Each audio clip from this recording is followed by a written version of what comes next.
सपा जिला कार्यकारिणी विस्तार, नई जिम्मेदारियों का ऐलान। समाजवादी पार्टी के जिलाध्यक्ष सुधीर भाटी ने जिला कार्यकारिणी का विस्तार करते हुए विक्रम टाइगर को जिला उपाध्यक्ष, सुरेंद्र भाटी को जिला सचिव और एडवोकेट विनोद लोहिया को जिला प्रवक्ता मनोनीत किया है।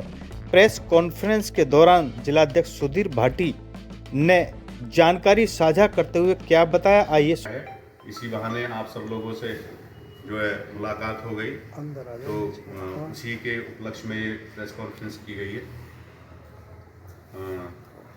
हमारी पार्टी ने विनोद लोहिया, एडवोकेट विनोद लोहिया जी को जिला प्रवक्ता बनाया गया है।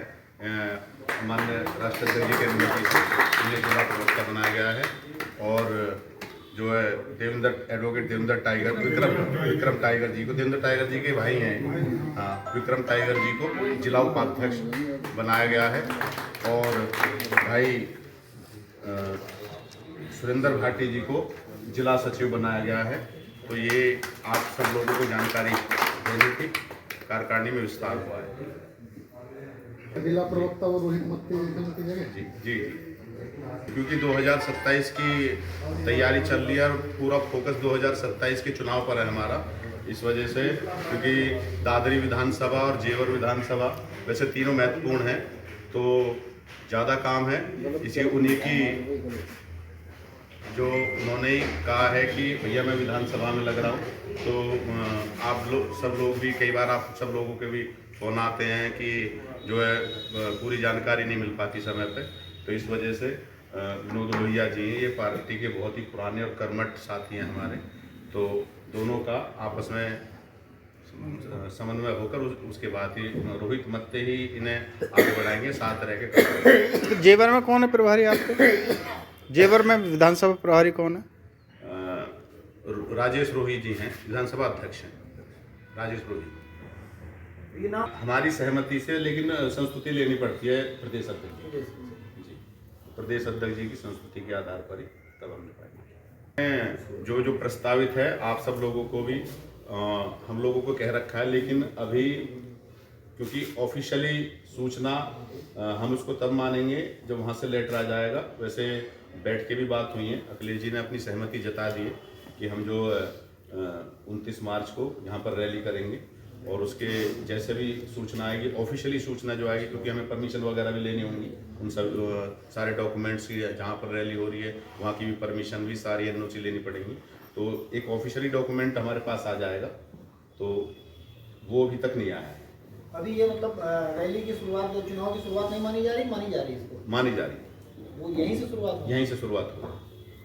ऐसा क्यों कर रहे हैं? वहाँ से शुरुआत कर रहे हैं जहाँ पे अभी तक आपने कभी जो है जीता नहीं है, उस स्थान से सुनवाई आदमी ये करता है जहाँ उसका गढ़ होता है वहाँ शुरुआत करता है। देखो, ये तो आप भी समझदार हो, जहाँ पे जो कमजोरी हो या नहीं हो, तो पहले आदमी नए अगर चुनाव लड़ने की योजना बना रहा है, तो जहाँ पर पार्टी में जहाँ कमजोर है, कमजोर स्थिति समझ रहे हैं, तो कमजोरी को भरने का काम करते हैं। जहाँ कमजोर है वहाँ से शुरुआत कर रहे हैं। इस बार जो हमारी कमजोरी पहले रह गई है, कैसे भी है, उन कमजोरियों को दूर करने का प्रयास कर रहे हैं। और राष्ट्रीय अध्यक्ष जी यहाँ पर रैली करेंगे, आप देखेंगे कि गौतम बुद्ध नगर से उसकी शुरुआत होगी, और ऐसी शुरुआत होगी कि यहाँ के लोगों के लिए जिस दिन रैली का राष्ट्रीय अध्यक्ष जी उसमें भाषण देंगे, उस भाषण में ही गौतम बुद्ध नगर की जनता को, किसानों के लिए, चाहे बेरोजगारों के लिए, यहाँ से ऐसी घोषणा करने वाले हैं कि यहाँ से उस दिन असली चुनाव की शुरुआत 27 की यहाँ से हो जाएगी। उस दिन कुछ बड़े नाम शामिल होने का भी है?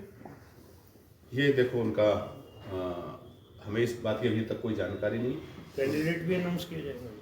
कैंडिडेट की अभी इसकी भी हमारे पास कोई सूचना नहीं है। राष्ट्रीय अध्यक्ष जी का अधिकार है, कैंडिडेट घोषित करें, किसको बनाएं किसको नहीं बनाएं, ये उनकी बात है। जिला संगठन की, गौतम बुद्ध नगर के संगठन के होने के नाते हमारे पास ये सूचना है कि 29 मार्च को रैली प्रस्तावित है। उसमें जी जान लगाकर एक समाजवादी पार्टी का एक नेता, कार्यकर्ता उस रैली को सफल बनाएगा, और लाखों की भीड़ होने की उम्मीद है। जिला अध्यक्ष के नाते आपने कुछ नाम भेजे कि यहाँ से कैंडिडेट किसे बनाया जाए, नोएडा से, जेवर से? अभी हमें हमसे मांगे नहीं है प्रक्रिया, क्योंकि चुनाव में अभी पूरा साल है, और जैसे प्रक्रिया भी होती है कि जिलाध्यक्ष के माध्यम से नाम जाते हैं। जब यहाँ से हमसे नाम मांगे जाएंगे तो नाम दिए जाएंगे। अच्छा, मुस्लिम चेहरा एक बहुत बड़ा नसीमुद्दीन सिद्दीकी की शामिल हुए, क्या कहोगे?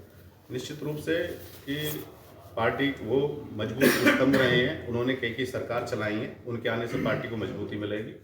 और हम तो सभी समाजवादियों का मानना है कि जितना परिवार बढ़ेगा हमारे लिए अच्छा है और इससे पार्टी को मजबूती मिलेगी। विनोद जी, आप क्या कहेंगे? आप लोगों का यहाँ सभी पत्रकारों का हृदय की गहराई के साथ स्वागत करता हूँ। और हमारा मिशन जो आज हमें जिम्मेदारी मिली है, निश्चित रूप से उसका पालन किया जाएगा। मैं धन्यवाद देता हूँ पार्टी के शीर्ष नेतृत्व जो यहाँ पर बैठा हुआ है, खासतौर से सुधीर भाई का, और जितने भी यहाँ नेतागण बैठे हैं उन्हीं का सभी कर संगठन में विस्तार किया है। क्या विस्तार किया गया है?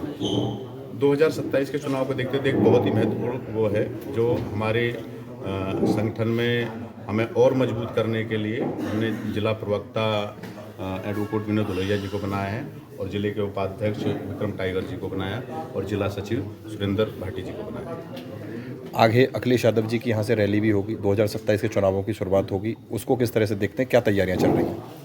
जैसे कि माननीय राष्ट्रीय अध्यक्ष जी ने सहमति दे दी है कि 29 मार्च को यहाँ पर एक बड़े रैली का आयोजन किया है।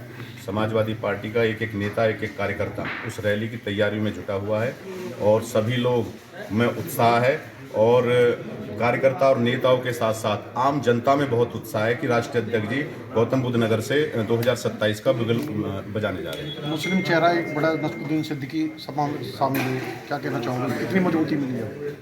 देखिए, कोई भी परिवार में जब बड़ा नेता और अच्छा नेता कोई भी परिवार में शामिल होता है तो निश्चित रूप से पार्टी को मजबूती मिली है। और राष्ट्रीय अध्यक्ष जी मंच से कह चुके हैं कि उन्होंने सरकार चलाई है, कई सरकार चलाई है, बहुत ही वरिष्ठ नेता हैं वो, उनके आने से निश्चित रूप से समाजवादी पार्टी बहुत है। तो ये जो जैसे रैली होगी, ये पीडीए की रैली होगी या सभी लोग इसमें शामिल होंगे? तो इसमें सभी लोग शामिल होंगे क्योंकि पहले हमारे पीडीओ के कार्यक्रम चल रहे थे, लेकिन माननीय राष्ट्रीय अध्यक्ष जी के आदेश अनुसार इस रैली को समानता भावना भाईचारा रैली का नाम दिया गया है, तो सभी लोग इसमें शामिल हैं। तो 2027 के चुनाव जो उत्तर प्रदेश में होने हैं उसका बिल्कुल यहीं से फूका जाएगा? जी, 2027 के जो चुनाव होने हैं गौतम बुद्ध नगर से दादरी विधान। कुछ जिला प्रवक्ता आज समाजवादी पार्टी गौतम बुद्ध नगर का बनाया गया है। पहले तो मैं आप सभी लोगों का यहाँ पर जो आए हैं उनका तहे दिल से स्वागत करता हूँ, अभिनंदन। और आप लोग बड़ी तादाद में यहाँ, ये अपनी कलम की ताकत है, आपको सच्चाई दिखाने का काम करेंगे। आप लोग सभी जानते हैं कि भारतीय जनता पार्टी की जो नीति हैं उन्होंने बहुत हट धर्मीपूर्वक काम किया है, संविधान को वो मानते नहीं हैं। आपको याद होगा कि लोकसभा के अंदर जब संसद चली रही थी तो भीमराव अंबेडकर जी को उन्होंने अपमान करने का कार्य किया है। वो किसान विरोधी, जन विरोधी, किसान विरोधी, ये उनका कोई लेना देना नहीं है, किसानों से उनसे नफरत है। मैं आप लोगों को कहना चाहता हूँ इस मुहिम में जो हमारे राष्ट्रीय अध्यक्ष अखिलेश यादव ने चलाया है, इसमें आप लोग साथ दीजिए। आपकी बहुत सहभागिता से निश्चित रूप से उसका पालन किया जाएगा और हमारा मिशन यही है कि 2027 में माननीय अखिलेश यादव को मुख्यमंत्री बनाना है। विक्रम टाइगर जी, क्या कहेंगे? आज ये प्रेस वार्ता हुई है और सबसे पहले मैं सभी प्रेस वार्ता को इस प्रेस वार्ता में वो करता हूँ, स्वागत करता हूँ और जितने पार्टी के अधिकारी आए हैं उनका भी मैं स्वागत करता हूँ। और मैं ये कहूँगा कि इसमें 2027 में समाजवादी पार्टी की सरकार बनेगी, इसी को लेकर आज प्रेस वार्ता करी गई है। आपको भी तो जिम्मेदारी मिली है? हाँ, मुझे भी जो भी जिम्मेदारी मुझे मिली है मैं उस जिम्मेदारी का पूर्ण निर्वहन करूँगा ईमानदारी से। हाँ, सुरेंद्र जी, आपको क्या बनाया गया आज पार्टी में? जिला सचिव बनाया गया। आपको जिला सचिव बनाया गया, क्या कहना चाहेंगे आप? जो भी हमारी पार्टी ने दी है मैं उसे और पार्टी को